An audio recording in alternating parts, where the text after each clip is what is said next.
Awang Muhammad Hanafi Abdurrahman. Assalamualaikum Ustaz. Waalaikumsalam. Alhamdulillah. Alhamdulillah. Ini Ustaz ya, kita sebelum ini telah memperkatakan mengenai Islam dan motivasi, ya, motivasi kecemerlangan. Ya. Kemudian itu sudah 2 siri yang lepas. Ya, 2 siri yang lepas. Ya. Ini yang ketiga, jadi insyaallah. Begini, kita teruskan lagi Ustaz ya. Okay. Islam dan motivasi kecemerlangan diri ini bagian ketiga ya. Yang ketiga. Silakan. Oke. A'udzubillahi minasyaitonir rajim. Bismillahirrahmanirrahim.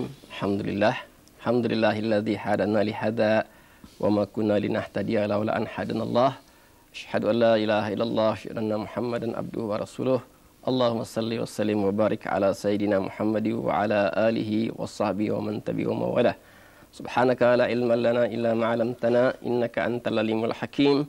Wala haula wala quwwata illa billahil aliyyil azim. Wala haula wala quwwata illa billahil aliyyil azim. Wala haula wala quwwata illa billahil aliyyil azim. Rabbi shrah li sadri wa yassir li amri wahlul 'uqdatam min lisani yafqahu qawli. Tuan Haji Malik dan seterusnya kepada para penuntun yang dirahmati Allah. Alhamdulillah, dengan izin Allah Subhanahu wa taala dapat kita bertemu kembali dalam siri ceramah Islam dan motivasi kecemerlangan diri. Dan pada pagi ini adalah bahagian ataupun siri ketiga dalam ceramah saya, motivasi dan kecemerlangan diri. Jadi untuk mengimbas kembali ya Tuan Haji Malik, apa yang telah pernah kita sentuh pada siri yang lepas, yaitu bahawa kita memperkatakan mengenai faktor-faktor yang mempengaruhi tahap motivasi. Itu yang pertama ialah faktor minda. Kemudian kita telah juga bincangkan, itu yang kedua ialah faktor emosi. Dan yang ketiga ialah apa yang kita sebut sebagai faktor fizikal. Dan seterusnya yang keempat ialah yang akan kita bincangkan lebih lanjut lagi pada hari ini ialah faktor spiritual. Jadi pada ceramah yang lepas saya sentuh sedikit sebanyak faktor spiritual ini. Jadi kita akan sentuh lagi dengan lebih mendalam faktor spiritual ini. Kerana kalau mengikut psikologi Islam, faktor spiritual ini adalah faktor yang penting dalam mempengaruhi tahap motivasi. Tapi kalau kita melihat daripada psikologi barat, mereka hanya menekankan faktor minda, faktor emosi dan faktor fizikal tanpa mereka menyentuh faktor spiritual. Jadi insya-Allah daripada segi perspektif Islam, faktor spiritual ini adalah satu perkara yang amat penting dalam menentukan tahap motivasi seseorang itu.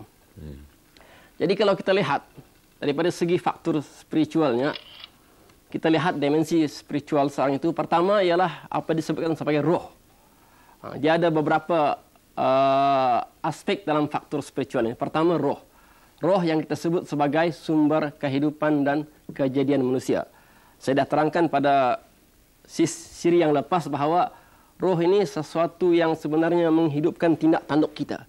Walaupun kita melihat dengan mata, walaupun sebenarnya kita mendengar dengan telinga dan kita bercakap dengan mulut dan lidah, hakikatnya ialah roh kita yang mendengar, roh kita yang bercakap, roh kita yang melihat. Kerana kalau kita lihat apabila mayat yang telah orang yang baru saja meninggal dunia dan mayatnya terlentang, matanya masih lagi segar, fresh, telinganya masih baik lagi, boleh dibedah untuk digunakan untuk transplant, masih lagi, dan juga mulutnya lagi masih, lidahnya lagi masih baik, masih fresh lagi, baru meninggal dalam 45 minit.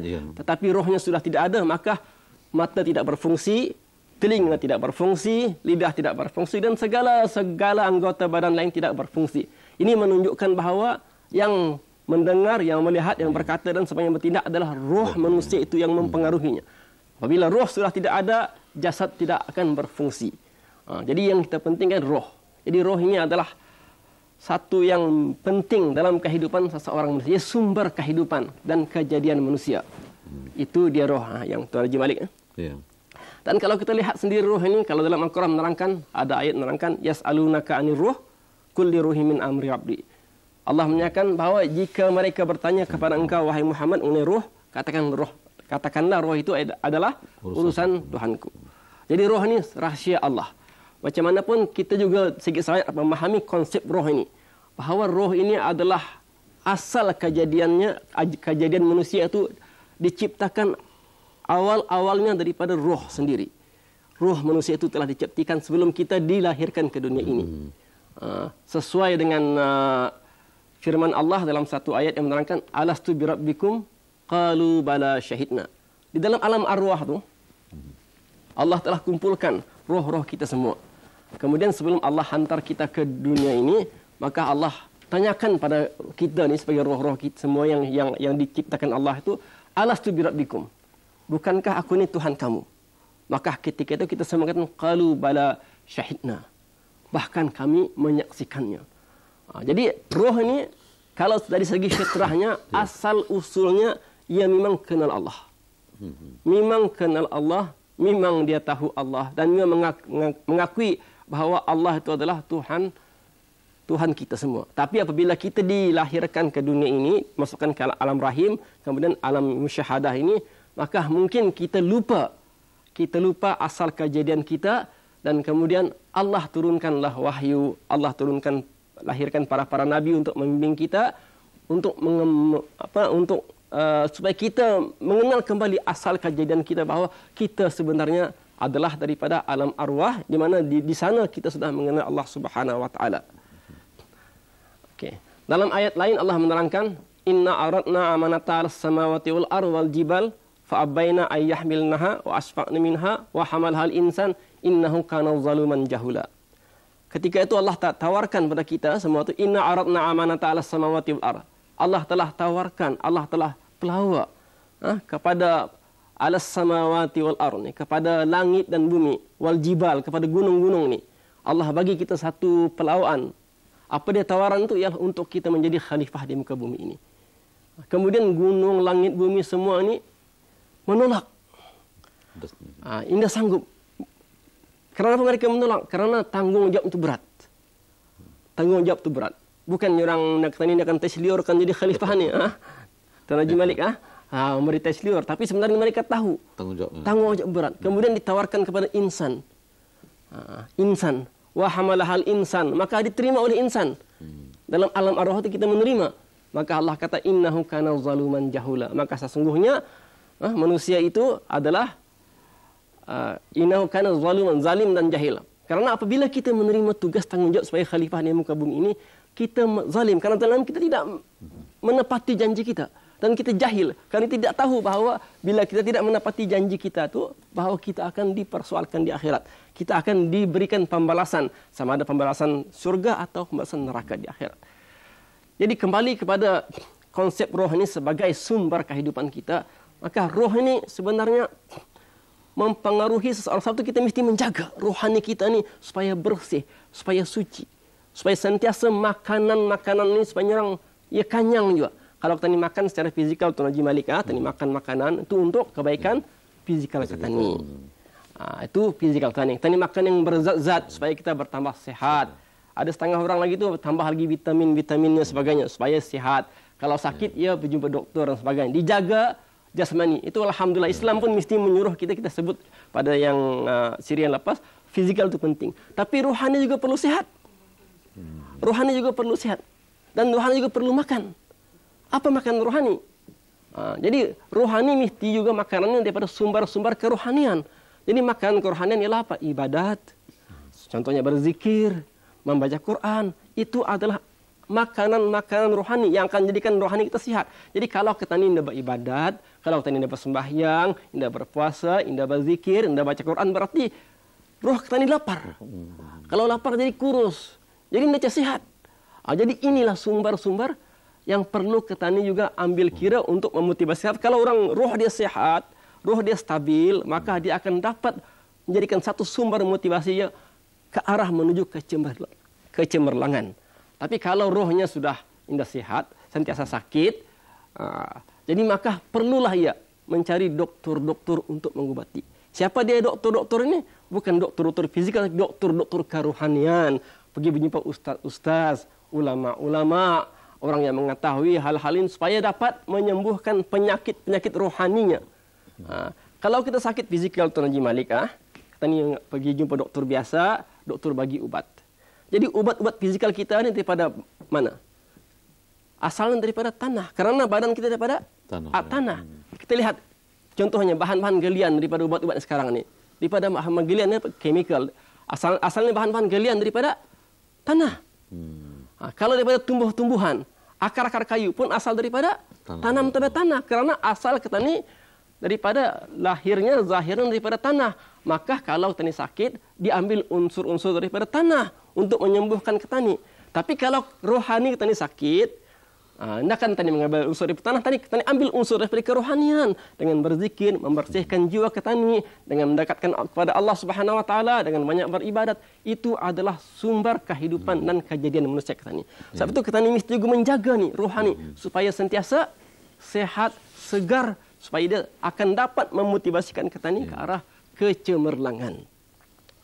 Dan sebenarnya kalau kita melihat Tuan Haji Malik, sebenarnya kalau kita melihat kembali pada kejadian asal manusia ni, sebenarnya manusia adalah manusia yang hebat.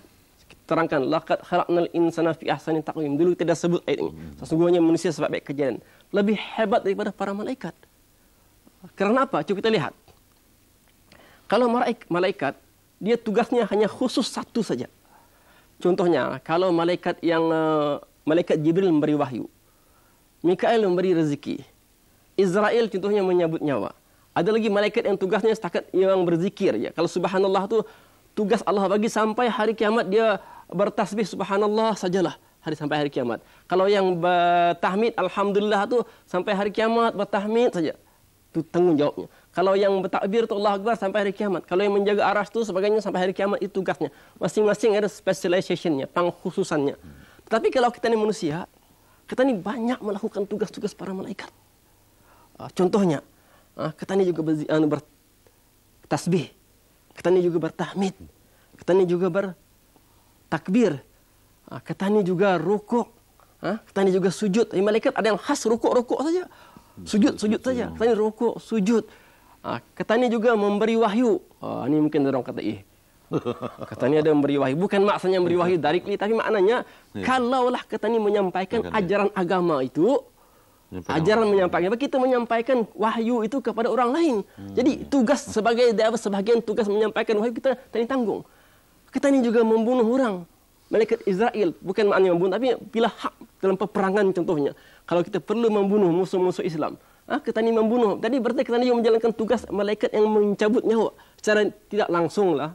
Tuan Haji Malik memberi rezeki, kita ni bersedekah, kita ni berzakat, kita ni juga memberi rezeki secara tidak langsung. Kita ni juga melakukan sebahagian daripada tugas-tugas para malaikat yang ditanggungjawabkan untuk memberi rezeki. Jadi maknanya banyak tugas-tugas para malaikat yang kita ni laksanakan. Sedangkan malaikat cuma satu sahaja tugas yang khusus baginya. Sedangkan manusia ni diberi peluang banyak berbagai-bagai atau dipelbagaikan tugas-tugas ini. Jadi kalau kita melihat daripada aspek ini, sebenarnya manusia ni dengan roh yang Allah bagikan ini adalah satu makhluk yang maha hebat, yang gagah, yang paling cemerlang sebenarnya. Sebab itulah kita mesti sebagai orang Islam menjaga rohani kita ini, supaya sentiasa dia segar, sentiasa dia cemerlang, sentiasa dia dalam tahap motivasi yang tinggi. Itu aspek yang pertama, secara ringkas kita sebut sebagai roh. Aspek yang kedua ialah kita katakan sebagai nafs. Nafs. Atau kalau orang Brunei menyebutkan mungkin nafsu, tapi sebenarnya nafsu ini lebih kepada konsep diri kita sendiri. Diri kita sendiri. Jadi nafsu ini diwarnai dengan ciri-ciri kebinatangan, unsur-unsur kesyaitanan, ilham-ilham kemalaikatan, atau sifat-sifat ketuhanan yang jamal. Yang mana inilah menunjuk sebenarnya hamba Allah. Jadi nafs, selalunya kita ni selalu nafs. Jadi nafs ini dia boleh rendah dan boleh jadi tinggi. Terpulang macam mana kita ni mewarnainya. Jadi kalau kita ni mau diwarnai dengan ciri-ciri kebinatangan, maka seseorang yang mengikut ciri-ciri kebinatangan itu apa binatang buat? Makan, minum, mengikut kehendak nafsunya. Tapi yang dia pernah memikirkan mengenai agama, mengenai ketuhanan, mengenai alam akhirat, mengenai alam kubur. Kalau setakat macam itu saja, maka seseorang itu cuma mewarnai dirinya dengan ciri-ciri kebinatangan saja. Nafsnya itu. Atau kalau seseorang itu hanya melakukan apa yang seperti mana yang syaitan selalu lakukan, Tuan Haji Malik, minta maaf mungkin agak kasar, tapi sebenarnya ini dalam diri kita ini kadang-kadang ada unsur-unsur syaitan dalam nafs. Jadi kalau kita tidak dapat membendungnya, seperti mana? Kalau orang buat baik, kita dilarang. Contohnya, kalau orang kan ke masjid, lah apa takkan ke masjid? Tunjuk alim tak pulang, jangan tapan kau tahu dikaunya. Belum jatuh belum jabat surga lagi. Jadi kalau dia menghalang orang buat kebaikan, maka itu contohnya ada unsur-unsur kesyaitanan. Ataupun ia mengajak orang kepada kemaksiatan. Itu juga ada unsur kesyaitanan di sana. Karena syaitan juga mengajak orang kepada kemungkaran. Dia mengajak orang kemungkaran. Metah main judinya. Metah kata ni menikam. Metah kata ni berdisko ya. Itu yang jadi kalau macam itu, jadi ia telah mewarnai diri dengan unsur-unsur kesyaitanan. Jadi yang kita mau kalau boleh nafs kita ni kita diwarnai dengan ilham kemalaikatan. Ilham kemalaikatan yang membawa yang seperti saya terangkan tadi, di antara tugas malaikat ni yang baik-baik, berzikir, bertahmid, bertasbih, mengajak berdakwah, menyampaikan wahyu, bersedekah. Itu yang penting sebenarnya, itu yang kita ni mahu mendidik diri kita, nafs kita ini supaya dia sentiasa dididik dengan perkara-perkara yang kebaikan. Dan kalau boleh sebenarnya Sabtu, kalau sebenarnya hakikatnya kita ni lebih melebihi lagi taraf para malaikat. Kalau benar-benar kita ni cuba buang ciri-ciri kebinatangan ini, unsur-unsur kesyaitanan ini. Kita warnai diri kita dengan unsur-unsur ilham kemalaikatan. Dan juga kita warnai diri kita dengan sifat-sifat ketuhanan yang jamal. Maknanya sifat Allah itu maha pengasih, maha penyayang. Jadi kalau boleh kita ni adalah unsur-unsur pengasih, penyayang, pemaaf. Allah itu pengampun, kita pemaaf dan sebagainya. Itu sifat-sifat ketuhanan yang jamal, yang indah-indah, yang perlu kita ni juga terapkan dalam diri kita. Tapi bukan yang jalal. Atau sifat Tuhan yang jalal satu tu tidak boleh kita ikut. Contohnya apa? Allah itu mustakbirin, maha sombong, takabur contohnya. Itu kita tidak boleh takabur. Itu tidak boleh kita, itu tidak disuruh ikut. Tapi yang disuruh ikut yang sifat-sifat ketuhanan yang jamal, yang indah-indah, bukan yang jalal. Jalal itu kebesaran Allah. Allah tu dia boleh menghina orang, ya maha besar. Itu tidak boleh kita ikut tani orang besar sebagai maha besar sebagainya. Tidak boleh. Tapi kita mesti tawaduk. Jadi sifat-sifat jamal Allah yang indah-indah, maha pengasih, penyayang, pengampun dan sebagainya, itu yang patut kita ni juga warnai diri kita sesuai dengan firman Allah, sibghatallah wa man ahsanahu minallahi sibghah wa nahnu lahul abidun. Allah kata sibghatallah, pewarnaan Allah. Siapakah yang lebih baik pewarnaan daripada pewarnaan Allah? Maka kami adalah orang-orang yang beribadat kepada Allah. Dan ini maknanya Allah menyuruh kita sibghahnya ni, pewarnaan, the coloring of Allah ni, supaya kita ni mewarnai diri kita juga dengan sifat-sifat jamal Allah Subhanahu wa taala, sebagai untuk kita ke arah menjadi hamba Allah yang sebenarnya, ke arah memotivasikan diri kita menjadi orang yang cemerlang. Jadi ini nafs. Jadi nafs ini ia boleh tinggi atau boleh rendah. Dan dalam satu ayat Quran Allah menerangkan dalam nafs ini, innan nafsa la'amaratan bisu illa ma rahima rabbi. Sesungguhnya nafs itu sentiasa mengajak manusia kepada kejahatan, kecuali illa ma rahima rabbi, kecuali nafs yang telah dirahmati oleh Allah. Maknanya nafs yang dapat diwarnai dengan ilham kemalaikatan dan sifat-sifat ketuhanan yang jamal, yang jamal, yang indah ini. Itu nafs yang dirahmati Allah Subhanahu wa taala. Jadi kita mesti mendidik nih untuk ke arah kecemerlangan, motivasi, kita mesti mendidik nafs kita ini. Kita mesti mujahadah nafs kita ini supaya dapat diwarnai dengan ilham kemalaikatan dan diwarnai dengan sifat-sifat Tuhan yang jamal. Okey, itu faktor yang kedua dalam dimensi spiritual manusia. Kemudian yang ketiga ialah akal, atau kita sebut minda. Akal, atau akal ini adalah wadah ilmu dan pembeza di antara buruk dan baik. Kita telah bincang dengan agak panjang lebar juga pada siri yang lepas mengenai akal atau mengenai minda ini. Kepentingan akal dalam Islam, kerana kalau orang tidak ada akal, tidak ada agama baginya.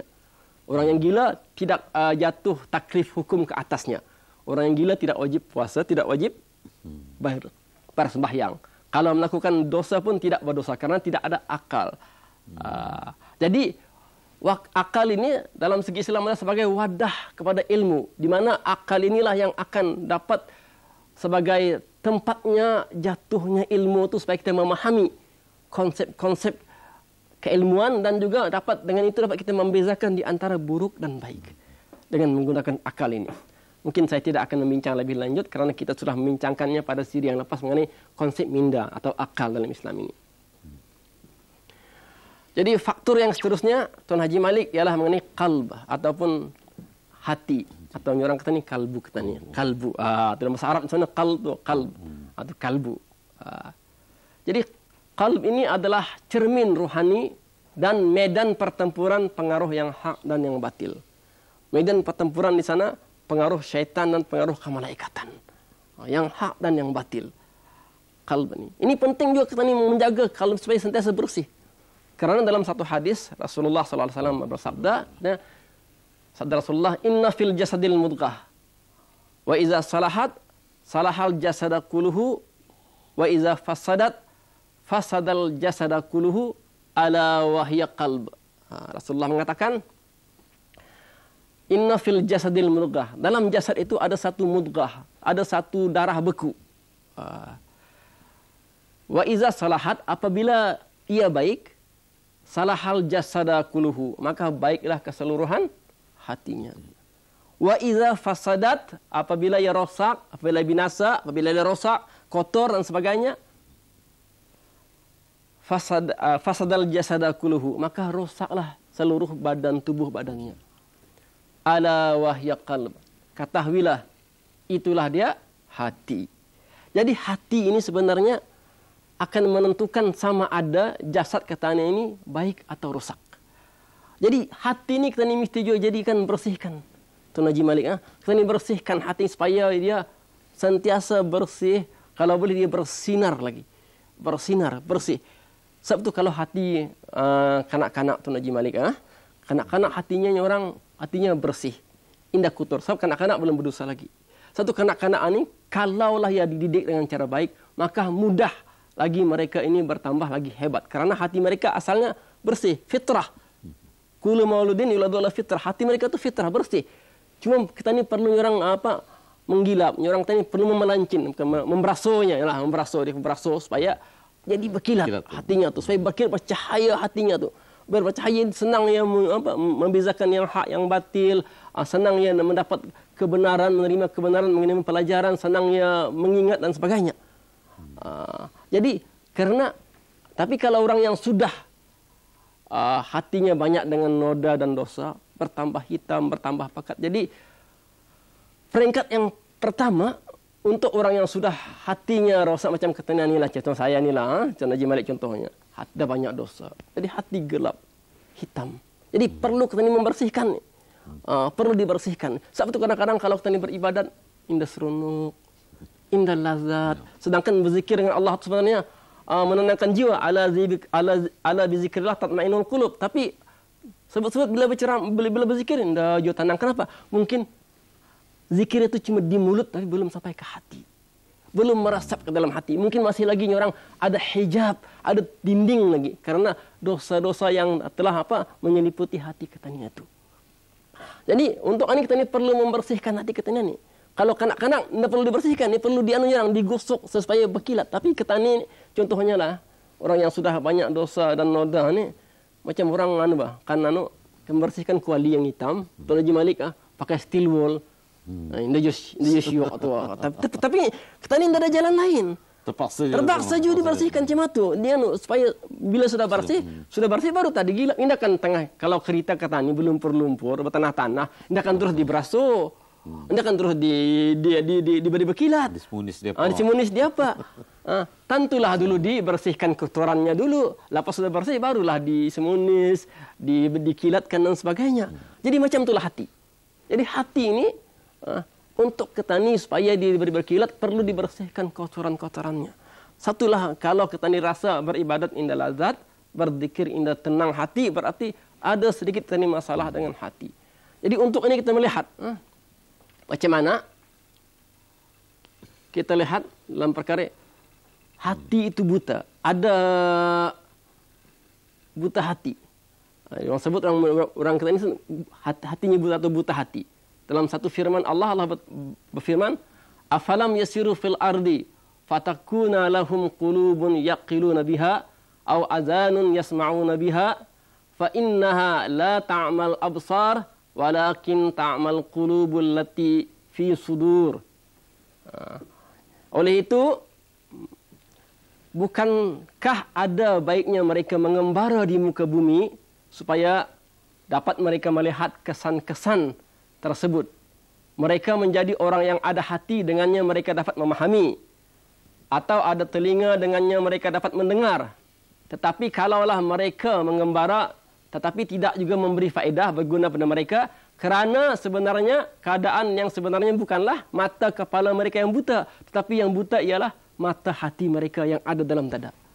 Jadi kita ni dalam Islam suruh kita ni sirun fil ardi. Suruh kita ni mengembara. Islam suruh kita supaya kita dapat mengambil kesan-kesan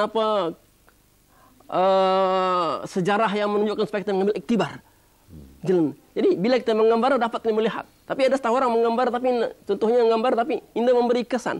Jadi Allah kata bukan sebenarnya mata mereka yang buta tapi hati mereka buta. Jadi ini menunjukkan buta hati ini kadang-kadang macam mana pun kenyataan yang hak depan mata kadang kita ni mengambil iktibar Tuan Haji Malik. Jadi itu yang penting kita ni supaya membersihkan hati kita ni supaya perkara-perkara yang mendinding yang menghijab itu supaya dibersihkan dengan banyak beribadah, berzikir, dengan membersihkan. Walaupun mungkin peringkat awal tidak nyaman, tidak seronok, tidak syok, bersembahyang barat, tapi kena lawan juga. Lama-lama insya-Allah kalau sudah hilang kesannya tu, insya-Allah akan rasa lazat mula datang, keseronokan mula datang, insya-Allah. Dan kita lihat di sini dalam ayat ini menerangkan peringkat-peringkat buta hati ini ada beberapa peringkat. Pertama apa yang disebut peringkat ran. Ran. Sesuai dengan firman Allah, kalla bal rana ala qulubihim ma kanu yaksibun. Kalau ayat penuhnya itu menerangkan apabila dibacakan pada ayat kami ia berkata, inilah dongeng orang terdahulu kala. Sekali-kali bukan, bahkan hati mereka telah diseliputi oleh kesan kotor ran di sini. Dalam bahasa Arab dalam Quran ran dengan sebab perbuatan maksiat yang mereka kerjakan. Jadi satu istilah yang digunakan dalam Al-Quran di sini ialah bahawa hatinya itu sudah diseliputi oleh ran. Maknanya diseliputi oleh kesan-kesan dosa. Kalau ran ni kalau boleh kita tamsilkan sebagai titik-titik dosa. Pasal kalau kaedah kata ni, kalau kita ni membuat satu dosa, satu titik hitam. Satu dosa, satu titik hitam. Satu dosa, satu titik hitam. Jadi itu dipanggil ran. Jadi kalau sudah banyak dosa, banyak titik hitam itu yang telah menyeliputi, menyelubungi hati kita ni sehingga indah terbuka kebenaran. Jadi sebab itu kita ni mesti membersihkan. Kalau indah kita ni akan jadi orang cemerlang. Pasal kita ni akan sentiasa dihantui oleh kesan dosa dan noda dan tidak akan melihat kebenaran hak yang sebenarnya ini.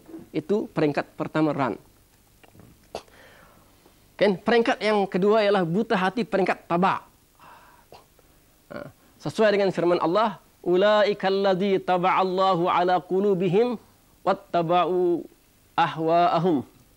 Mereka itu ialah orang yang telah dimenteraikan, yakni ditutupi Allah atas hati mereka, dan inilah orang yang menurut hawa nafsunya. Jadi dalam istilah ini disebut sebagai taba'. Jadi maknanya ini satu istilah Quran gunakan sebagai menunjukkan hati seorang itu buta. Taba' ini mungkin dia lebih lebih tinggi pada ran, lebih tebal. Contohnya kalau ran itu bintik-bintik hitam, tapi taba' ini sudah macam keseluruhan hati sudah hitam. Terlalu banyak sudah dosa tu sehingga diliputi seluruh hati itu dengan kesan-kesan hitam yang telah menghijab seseorang itu. Itu taba'. Jadi yang seterusnya ialah peringkat gulfun.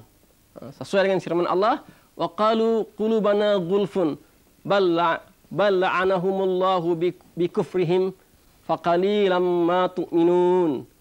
Dan mereka yang kaum Yahudi berkata pula, hati kami telah tutup rapat. Nah, ini tidak dapat menerima Islam. Sebenarnya hati mereka tidak tertutup, bahkan Allah telah melaknatkan mereka disebabkan kekufuran mereka. Oleh itu, maka sedikit benar mereka yang beriman.